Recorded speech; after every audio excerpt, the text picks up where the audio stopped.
that may contradict their client's guilt.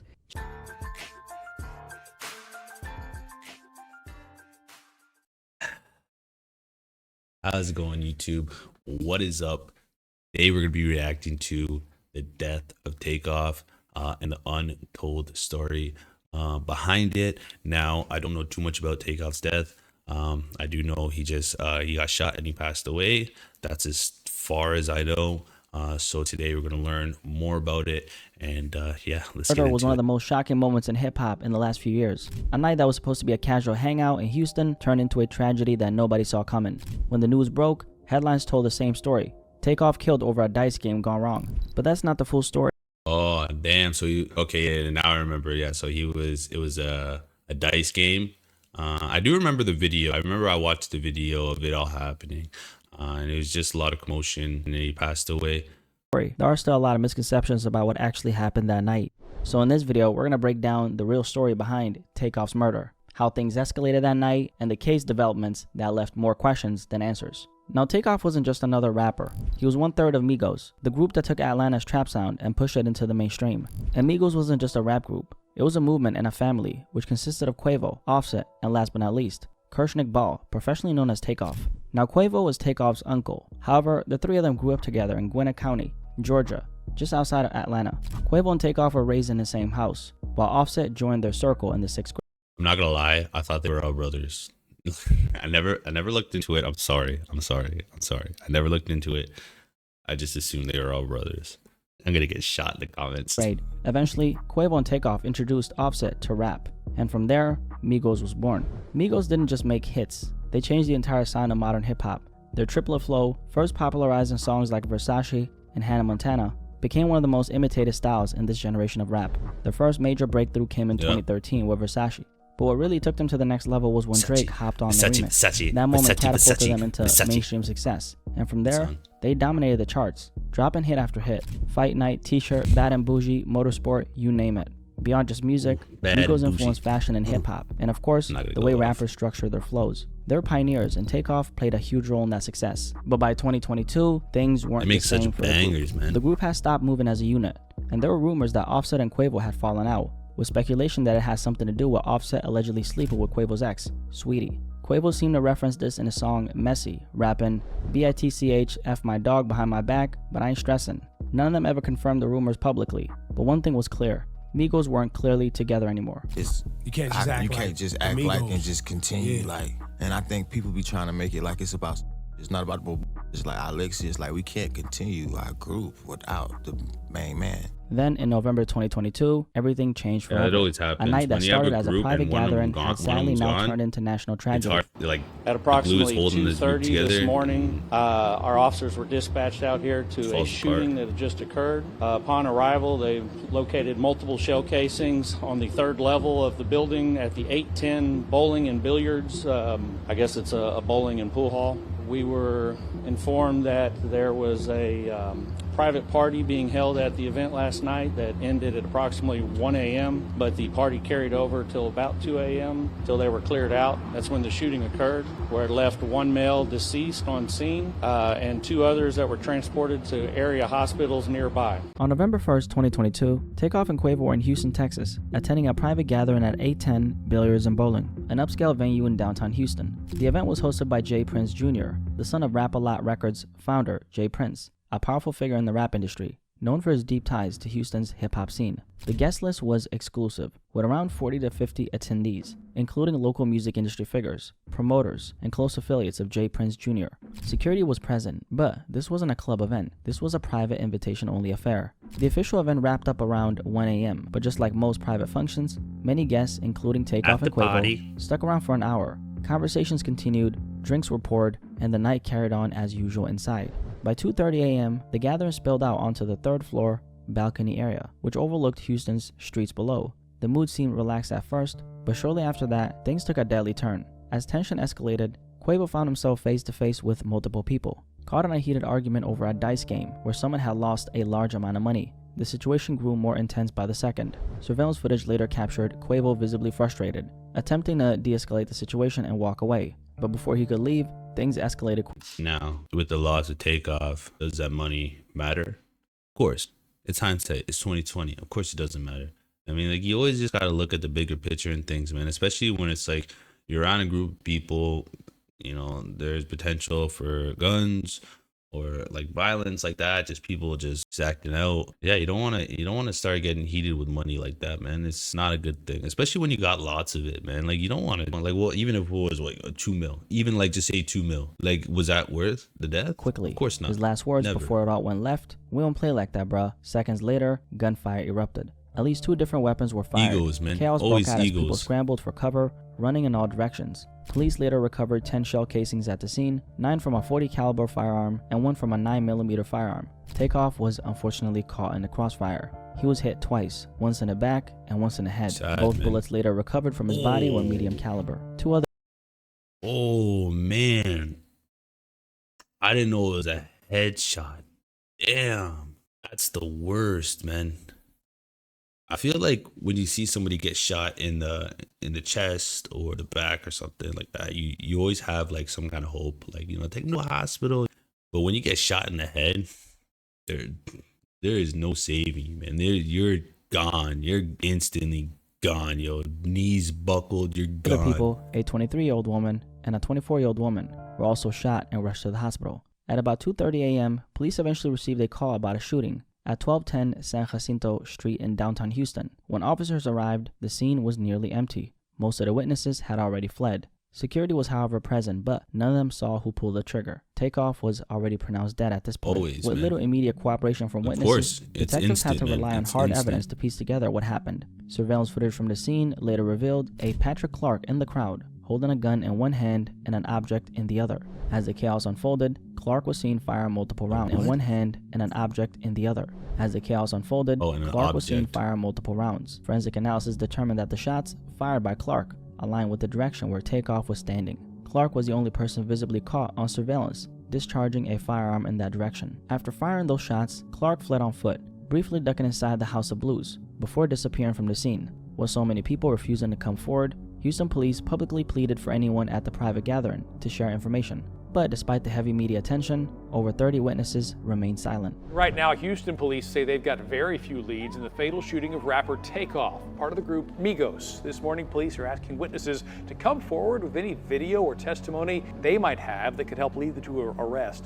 At this point, Patrick Clark was already... Didn't they say it was a private guest list? Go to the guest list, yo. They said there was, what, 50 people there, like, in attendance? What?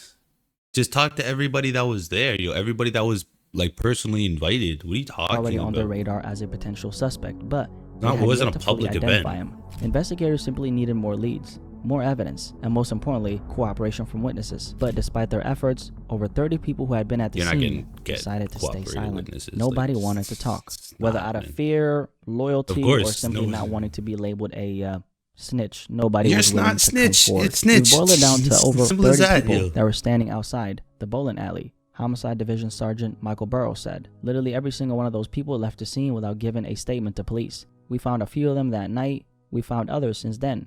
But it's important that those people come forward," Houston police said. With no cooperation from witnesses, police were left with one undeniable fact. Kirshnikari Ball, known to the world as Takeoff, had just became the latest victim of gun violence. Takeoff's death... I mean, like, if there was like a bunch of people shooting, that there's going to be multiple people talking about like, oh, I seen this person shoot. I don't know. I heard this gun go off over here. That people are going to talk because they don't know exactly what happened. When everybody's not talking and there's only one shooter, somebody knows what went down, yo. There's got to be somebody who knows. Somebody got a glimpse of the gun being pulled and then the shots being fired. Somebody seen something. Death shook the entire hip-hop community. I mean, fans were grieving, Atlanta was grieving, but nobody felt it more than the people who knew him the best. Offset was definitely hurting. You could see it in his eyes every time he spoke about Take. They built an empire together, and now 1/3 of Migos was gone forever. Quavo was also hurting, and in early 2023, he dropped a song. Crazy thing. Like, even like, I don't know a lot about them, but it's like, it's still crazy. Like, I didn't know their music. Like, I used to listen to music a lot. You know what I mean? So like, just that, like, having the group and then just one of them getting shot is just crazy to me. It's insane to think about. I know the death happens every day and people die all the time, but it's just like, you don't always know these people, and I don't know these people. I don't know Takeoff and all of them. I don't barely know their fucking real names, or like, I don't even really pay attention to that stuff. So it's, but like I listen to the music.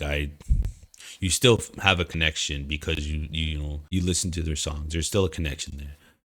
So when you see like it like this, it's just crazy. It's just hard to Called think Without like, wow. You, a heartbreaking tribute to Takeoff. And man, when I first heard the song, I gotta say, like, this one hit different. You could definitely feel every ounce of pain in his voice. But if there was anyone who felt this loss on a level deeper than anyone else, it was Takeoff's mother, Tatiana Davenport. For Tatiana, this wasn't just a tragedy. It was a failure of security, a failure of responsibility, and a failure to protect her son. In June 2023, she filed a wrongful death lawsuit against A10 Billiards and Bowling, the very establishment where Takeoff was killed. Her argument, this tragedy could have been prevented. The lawsuit claimed that the venue knew this event would attract celebrities, athletes, and high-profile guests. Yet, there was no proper security screening, no enforcement of after-hour rules, and no measures in place to prevent violence. And when tensions started rising that night, nothing was done to de-escalate the situation, since Takeoff wasn't part of the... I mean, do you always get like, I mean, if you always get security at like those type of events, if you always get security at those type of events and like it's the norm to have like that kind of stuff where you go, of course, like I assume they're celebrities, you're going to have your bodyguards and your security, but I assume like you're probably gonna have your own bodyguards and securities, but if they have one for the venue, I think you should have one for the venue. And the fact they didn't have one is kind of sketchy, but it's definitely not like a conspiracy sketchy. It's just like, you know, like why you guys being cheap and not hiring security. The argument, kind of thing. His mother believes his death could have been prevented if the venue had taken proper precautions. I think so. And this right here did raise an unsettling question: was Takeoff's death something that could have been avoided, or was this really just about being in the wrong place at the wrong time? Did a lack of security? Could the death have been avoided? Could getting shot over a dice game be avoided? Fucking right, it could be avoided. What is this guy talking about, yo? It's a fucking dice game, yo. No, it don't matter, wrong place, wrong time. It's a dice game. Who is shooting at a dice game? You guys are all retarded, yo. Like, security create this perfect disaster? Either way, Tatiana wasn't gonna let things go unanswered. But long before Takeoff's mother took legal action, investigators were still deep in the process of building their case, piece by piece. With little information from witnesses, detectives had no choice but to rely on hard evidence to reconstruct what really happened that night. So they methodically pieced together the case using surveillance footage, cell phone videos, ballistic evidence, and through this process, police eventually identified two individuals connected to the crime scene. Cameron Joshua, 22 years old, was the first suspect arrested. However, he was only charged with weapons charges, not murder. We believe Cameron Joshua has been appropriately charged in this case, said prosecutor Matt Gilliam. While Joshua's arrest brought some progress, it still didn't answer the biggest question. What's the point? What's the point of arresting this man for gun charges if it's not even related to the case? Let the man go. Like, what's the point? Like, you know, like, oh yeah, we got this guy. He had a gun. It's not even related to the case. Pull the trigger. After weeks of forensic analysis and video review, authorities identified Patrick. Okay, hold on. Let me. I get that he has a gun, and like, you know, you want guns off the streets. I get that. But it's not related to the case, so why is he being shown here? Why is he being talked about? He shouldn't even be talked about or shown just because he has a gun if he's not involved in the case. Patrick Clark as the primary suspect. Through that, we were able to deduce that Patrick Clark is a lethal shooter in the case. That's why he's charged with murder, the Houston Police Department said. Using ballistic reports, surveillance footage, and forensic evidence, police built their case against Clark. The trajectory of his gunfire aligned with Takeoff's wounds. Investigators later discovered Clark had left behind a wine bottle at the House of Blues. His fingers on it directly linked him to the crime scene. With this evidence, police secured an arrest warrant. And on December 2nd, 2022, exactly 31 days after Takeoff's death, Patrick Xavier Clark, 33 years old at the time, was taken into custody and charged with first-degree murder. Now, one of the biggest misconceptions surrounding Takeoff's tragic death was that he was somehow involved in what happened that night, but he wasn't. There was a lucrative dice game that went on at the event. There was an argument that happened afterward, outside the bowling alley, which led to the shooting. I can tell you that Takeoff was not involved in playing the dice game. He was not involved in the argument that happened outside. He was not armed. Now, Takeoff was only at the spot because Quavo was there. I mean, he wasn't gambling, and you know, he wasn't really caught up in anything. He was only there because they always moved together. Wherever Quavo was, Takeoff was right there beside him. And that's what makes this story so tragic. Takeoff was always described as quiet, introverted, and focused on the music, while Offset and Quavo embraced more of the lifestyle that came with the fame. Takeoff was different. He wasn't loud, he wasn't flashy, and he wasn't looking for any trouble. But that night, they weren't just anywhere. They were out in Houston after hours, in an environment that can get gritty. A group of men, many of them drinking, egos high, playing a dice game, standing outside a venue in the middle of the night. It was a recipe for disaster, and the worst part, Takeoff had nothing to do with this. And honestly, this is exactly why I keep my black ass inside. I mean, you could literally be minding your business, not bothering anyone, and still end up in the wrong place at the wrong time. Bro, bullets don't have names, man. Bullets do not have names. If people are just shooting and spraying, your name will get written on that bullet as it's flying to your head. Like, instantly shot dead, just like Takeoff. Unfortunately, like people, because people aren't aiming when they're shooting. You think someone's aiming? They're flinching and they're ducking as they you know what I mean? It's like, dude, again, I don't know like a lot. I don't do that, but I've watched a lot of security videos of shootings, and most of the time they're not even looking. They're just shooting and looking where they can, you know, duck and cover. That's insane, man. You don't want to be around people with guns, man, ever. Some situations just ain't really worth being around, honestly. After his arrest, Patrick Clark's bond was initially set at $2 million, but his attorneys pushed back hard, arguing that he couldn't afford it and was not a flight risk. Prosecutors, however, saw it differently. That's the point. They pointed to That court is the documents point of the $2 showing that million, Clark applied for an so you can't expedited afford passport to Mexico right after Takeoff's death. He also had a large amount of cash on him at the time of his arrest, raising concerns that he may have been planning to flee. Clark's attorneys fought hard to get his bond reduced to $300,000, arguing that he simply couldn't afford anything higher. But Judge Josh Hill wasn't buying it.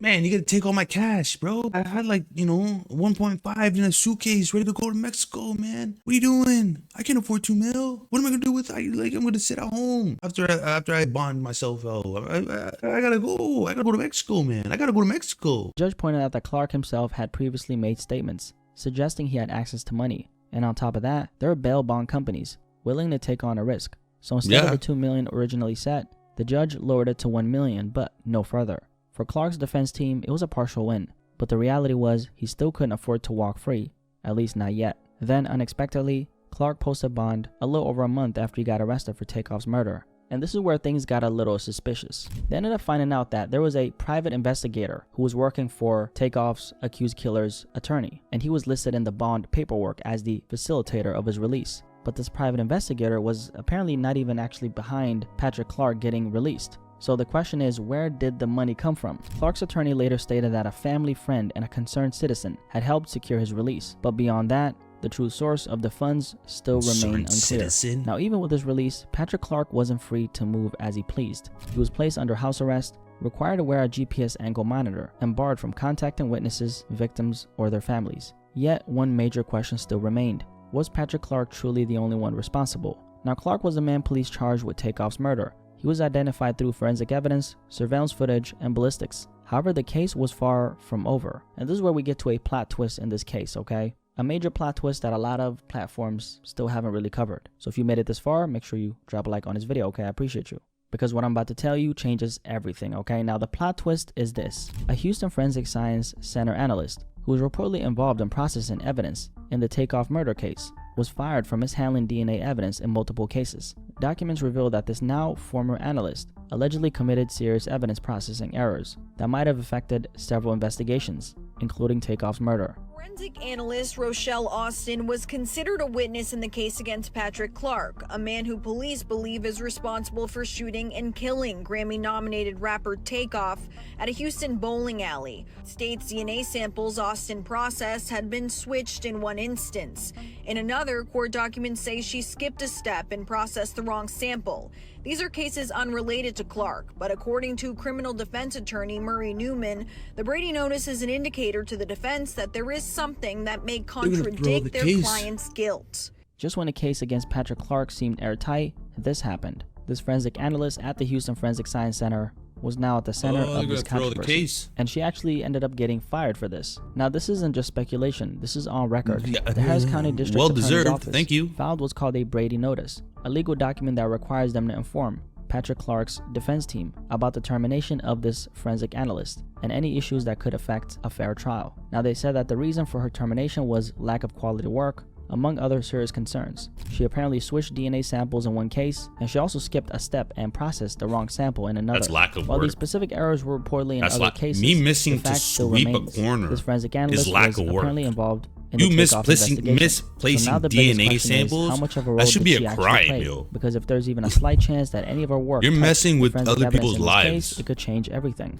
And that's exactly what Takeoff's accused killer's defense team is now questioning. This is something of concern for us, and we will be investigating it to see exactly how it affects our client's case, Patrick Clark's attorney said. Now let's not forget, the entire reason Patrick Clark was arrested wasn't just forensic evidence. It was a combination of forensic analysis, surveillance footage, and ballistics. And like we talked about, he was caught on surveillance footage holding a gun and firing shots the night Takeoff was killed. They also said he left a wine bottle behind, and that his fingerprints on that bottle linked him to the crime scene. But now, with his forensic analyst's credibility completely in question, the defense has a major opening to challenge how the forensic evidence in this case was handled. And according to a criminal defense attorney, whose name is Murray Newman, who's not involved in this particular case but spoke on the forensic mishandling issue, this is apparently a huge problem for the prosecution. Since she did mess up, they can never put her on a stand again, and the defense attorney would eat her alive, he said. So what exactly does all this mean? Well, if the forensic evidence is compromised in any way, it could weaken the entire case against Takeoff's accused killer.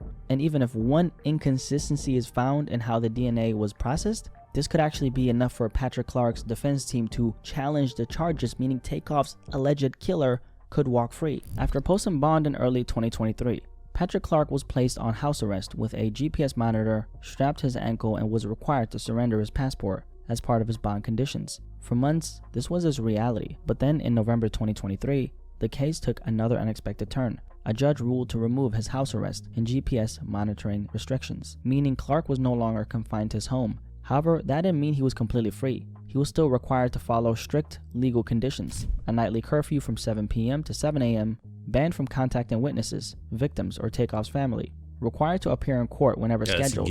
But here's the thing, since that last legal update in November 2023, there hasn't been any official word on his current status. Is Clark still out on bond? Have new restrictions been placed on him? Or has something changed behind the scenes? Probably not. Right now, we don't have the answers, but one thing we do know, his case is far from over. Just a few days ago in February 2025, Patrick Clark was scheduled to appear in court, but once again, the trial has stalled. And this time, the holdup isn't from witness silence or legal delays. It's because of the forensic controversy that has cast doubt over the evidence. As it stands, Patrick Clark is still facing murder charges. But with this forensic scandal shaking up the case, the biggest question now is, what happens next? Now, his defense could definitely challenge the forensic evidence, forcing the court to re-examine how solid the case really is. I mean, it's crazy to say that even if one little inconsistency is found in how the DNA was processed, it could literally be enough to argue that this entire forensic process was compromised. And if that argument holds up, well, I'm sure we all know what it means. It could change everything. But regardless of what happens in the courtroom, one thing will never change. Takeoff is gone. His family, friends, and fans still want justice. They don't want another case where the system fails to hold the right people accountable. And honestly, it makes you wonder, will Takeoff actually ever get the justice he deserves? From the moment Takeoff was killed, the public image was fed a simple story. A dice game gone wrong. But as we've broken down in this video, the reality runs much deeper. That's what I thought. Takeoff wasn't gambling. He wasn't even supposed to be there. Yet here we are, years later, and his case is still tangled in delays, unanswered questions, and now a forensic scandal that could change everything. The official story might have told you that this was a tragic but straightforward case, but the truth is that Takeoff's case is filled with gaps. Gaps in the investigation, gaps in witness cooperation, and now gaps in the forensic evidence that was supposed to be rock solid. Takeoff's death was nothing short of tragic. Imagine stepping out for a casual night with your uncle, Quavo, someone who's been by your side your entire life, only to lose your life over an argument you had nothing to do with. For those who don't know, imagine going to the bar, getting shot, and then like you thinking, if I get shot and I die, you're gonna find the killer. I'm Takeoff. Look around me. I got nothing but love and family around me. I got photographers. I got security cameras. I got bodyguards. Someone kills me, they're dead. They're dead. They're going to jail. That's what I'd be thinking. And the fact that this guy is like basically scot-free. He's out on bond, and his rules are lightened the fuck up, and now he's just chilling. Quavo wasn't just a rap partner. He was Takeoff's actual uncle. They grew up together in the same household, with Takeoff looking up to Quavo as both family and inspiration. Takeoff was quiet, laid back, and focused on his craft. He wasn't a type to be caught up in drama, and that's exactly what makes this story so heartbreaking. A talented artist, a genuine soul, gone way too soon. And the worst part, his case is still filled man. with more questions than answers. Will Yeah, justice man. ever come? Only time will tell. If you made it this far, how about Hopefully. drop a like on this video, because obviously we're working very hard right now. Appreciate you guys so much for watching this video. And if you're new here, my name is Black Speaks. Nice to meet you. Welcome to the family. Thank you for subscribing. What do you guys think about this conversation regarding the untold story about Takeoff's death? I'm really curious to hear what you guys have to say, and I'll catch you guys in the comment section below. But most importantly of all, I'll catch you guys in the next video. Have a good day. Have a good night. Peace. I'm out. Deuces. That's insane, yeah. Oh man, yeah. I don't know how I feel, but I feel like that's bullshit. He's gotten away with it all because that chick fucked up the evidence on other cases. Like, she fucked up other, and I get it. You know what I mean? Like, if you fucked up those cases, you fucked up these cases. But man, like, talk about getting lucky for that guy, yo. Talk about getting like that guy fucking, he should go buy 1 million lottery tickets. He's gonna win them all, yo. Like that. I don't understand, man. The justice system is so flawed, man. The justice system is so flawed. The fact that it's like, oh, we have ballistic evidence, we have video footage of him shooting, and he was there, man. Like, come on. Like, I feel like if I shoot my gun around somebody and then someone dies a week later, it's like, what, yo, was that me? Did the bullet just, you know, stay in the air long enough? You know, and like, I'm shitting bricks, yo. This guy just fucking shoots a gun there, and someone dies at the moment he's shooting, and it's like, nah, it wasn't me. Nah, could have been somebody else shooting. I don't know who's shooting there. I don't know. I know I shot, yeah, but somebody else shot too, so it wasn't me. It's crazy, man. I don't know. What do you guys think, man? That is insane. My mind is blown, yo. I'll see you guys on the next one.